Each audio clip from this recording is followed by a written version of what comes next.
الساعة وانشق القمر د قیامت ساعت را نږدې شو او سپوږمۍ وچاودله دوه ټوټې شوه.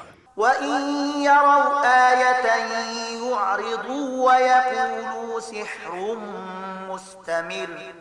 خو د دغو خلکو حال دا دی چې که هره نښانه وویني مخ اړوي او وایي دا خو روانې کوډې دي.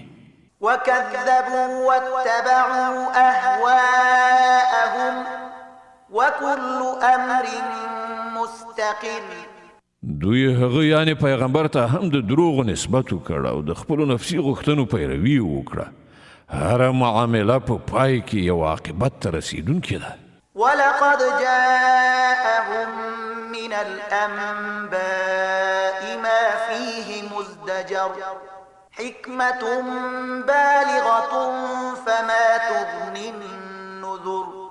دغو خلکو ته د پخوانیو قومونو هغه حالات مخې ته راغلي دي چې په هغو کې له سرغړاوي نه د رامنع کېدو لپاره د عبرت پوره درس دی او داسې حکمت چې د نصیحت هدف په بشپړه درجه ترسره کوي خو پر دوی باندې ویرونې اغېزه نه کوي.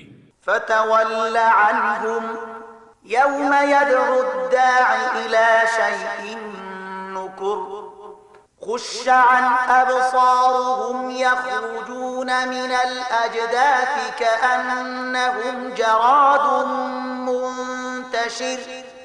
نو ای پیغمبره له دوی نه مخ واړوه. په کومه ورځ چې بلونکی د یو سخت ناوړه شي خواته بلنه ورکړي خلک به له ټیټو هیبت وهلو سترګو سره له خپلو قبرونو نه په داسې شان راوځي چې ګواکې خواره شوي ملخان دي. مهطعين إلى الداع يقول الكافرون هذا يوم عسير. د بلونکي خواته به منډې وهونکي وي او همغه منکران چې په دنیا کې ترې نه انکار کوو په هغه وخت کې به ووایي چې دا ورځ خو ډېره سخته ده. كذبت قبلهم قوم نوح فكذبوا عبدنا وقالوا مجنون وازدجر. له دوی نه مخکې د نوح قوم خپل پیغمبر ته د دروغو نسبت کړی دی. هغوی زموږ بنده دروغجن وګاڼه ویې ویل چې دی لیونی دی او هغه ته په ناوړه توګه تور برېښو شو.